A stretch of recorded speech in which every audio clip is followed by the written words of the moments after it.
Salut, c'est Gigi de Globe Lovers. J'ai oublié ma carte. Salut, c'est Gigi de Globe Lovers. Je veux répondre à une question qui m'est posée vraiment souvent. Vous commencez à le savoir, je suis conseillère en voyage. En fait, on est beaucoup de conseillers externes. Conseiller externe, qu'est-ce que ça veut dire? C'est qu'on est certifié. On est affilié à une agence de voyage qui détient son permis de l'OPC, mais on travaille de la maison. Puis on est considéré comme travailleur autonome. Et la question qui me revient le plus souvent, c'est « Gitane, tu ne charges pas de frais de dossier, moi je te paye pas un salaire, donc comment tu gagnes ton argent? » Cette notion-là est ultra taboue dans le domaine, puis je sais pas pourquoi. En fait, des histoires de commission, c'est vraiment tabou de façon générale. Tu sais, on pense tout le temps que les vendeurs essayent de, je vais utiliser le gros mot, essayent de nous crosser, faire le plus d'argent possible parce qu'ils sont à commission, puis bon. Mais les conseillers en voyage externe, on est à commission seulement. On reçoit aucun salaire horaire, on n'a pas de montant forfaitaire par mois ou quoi que ce soit. La seule paye qu'on a, c'est quand les gens réservent avec nous. Et comment ça fonctionne? C'est qu'à partir du moment où quelqu'un nous dit « Parfait, je suis prêt à réserver ». Nous, ce qu'on fait, c'est qu'on réserve le voyage dans un système de réservation qui est bâti exprès pour les conseillers en voyage. La réservation s'en va directement chez le fournisseur, que ce soit Vacances Sunwing, Vacances Transat, etc. Fait que la réservation s'en va là-bas. Nous, on touche zéro à l'argent. Quand vous faites une réservation avec un conseiller en voyage, sur votre relevé de carte de crédit, il ne va pas être écrit Gitane Charron. Puis il ne va pas être écrit le nom de l'agence non plus, à moins de circonstances exceptionnelles. La majorité du temps, il va être écrit Vacances Sunwing, Vacances Transat. Donc, nous, on prend le paiement, on le rentre dans le système, mais l'argent ne transige jamais par nous. Suite à ça, après un certain délai, des conditions à respecter en termes de temps et tout, le fournisseur, à l'autre bout, qui a pris le paiement, va retourner à l'agence une partie de ses profits, communément appelée la commission. C'est vraiment ça. La partie de ce profit-là est donc envoyée à l'agence, soit sous forme de chèque ou peu importe. Et après ça, l'agence va reverser une partie de ce qu'elle a gagné au conseiller qui a réservé ce voyage-là.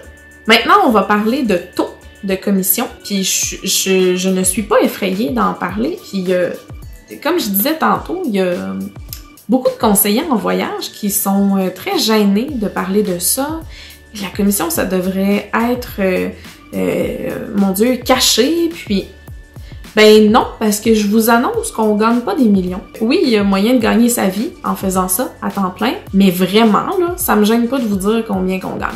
Puis vous allez voir qu'on mérite notre argent. On pourrait dire qu'en moyenne, la commission que le fournisseur donne à l'agence équivaut à environ 8% avant les taxes. Et là, on se rappelle que dans le domaine du voyage, c'est pas juste la TPS puis la TVQ. Dans le domaine du voyage, quand on parle de taxes aériennes, on parle de 3, 4, 500 $ de taxes sur un forfait de parfois seulement 700, 800 ou 1000 $. On fait le calcul, il en reste plus beaucoup, là. On va prendre un chiffron. Un forfait à Cuba, à une personne, je lui vends à 1000 $. Là-dessus, on va faire une moyenne, là, on va enlever 400 $ de taxes. Il reste 600 $. Là-dessus, l'agence va recevoir environ 8%, comme je disais. Donc, sur 600 $, 8%, 6 fois 8, 48. 48 $ de commission s'en va à l'agence sur un forfait de 1000 $. Après ça, l'agence, ben, évidemment, il faut qu'elle prospère, il faut qu'elle fasse de l'argent, donc elle s'en garde un petit peu. Rendu là, les taux de commission, ça varie beaucoup selon les contrats de chacune des agences avec leurs conseillers externes et tout. Dans mon cas, encore une fois, je suis pas gênée. Moi, je reçois 60% de ce 48 $-là. Quoi, c'est à peu près 30$? Fait que pour un forfait à 1000 $, sur lequel j'ai travaillé, j'ai fait des recherches, j'ai communiqué avec mes clients, on s'est parlé, on a échangé, parce que c'est un conseil après tout. 30$. Bon, 30$, ok, souvent les gens, ça voyage en paire de deux, hein? Fait que 60$, mettons. Là-dessus, faisons un calcul. Bon, les recherches, généralement, c'est très rare que vous arrivez et que vous me dites « Gitane, je veux réserver tel hôtel dans telle catégorie de chambre pour telle date. » s'il te plaît. Généralement, quand vous faites appel à un conseiller en voyage, c'est parce que vous avez besoin de conseils. Alors là, première approche, on jase. Nous, on fait notre rôle, on fait notre devoir, on vous pose plein de questions, on s'intéresse à ce que vous recherchez, à ce qui va vous intéresser. Ben, suite à ça, on fait des recherches. Ça prend pas 15 minutes, c'est long. Quand on fait la recherche là, pour partir du 3 au 10 janvier pour 2 personnes dans un 4 étoiles ou plus, n'importe où, dans le sud, il n'y a pas juste une page de résultats. Ah, et il y en a, et beaucoup. Fait que nous, ce qu'on fait, c'est qu'on épluche les résultats. On va aller cibler vraiment les meilleurs hôtels, aux meilleurs de nos connaissances, selon ce que vous nous avez dit, ce que vous préférez, tout ça. Ce processus-là, pour moi, mettons, qui est dans le domaine depuis un petit peu plus que 6 ans, ben, c'est pas rare que ça me prend 1 heure, même 1 heure et demie. Parce que là, bon, oui, c'est sûr, je fais des recherches, prends des notes, puis bon. Fait que, mettons, on va dire 1 heure.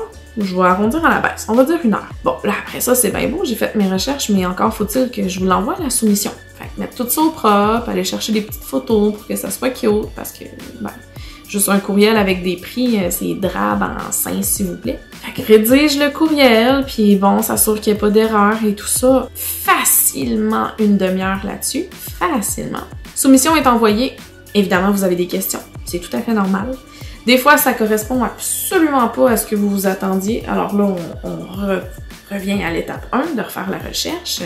D'autres fois, ça va, mais il y a des petites questions par-ci, par-là, coup de téléphone, petit messenger, fait que ça gruge du temps. Le moment vient de faire la réservation. Faire une réservation, ça prend pas 5 minutes.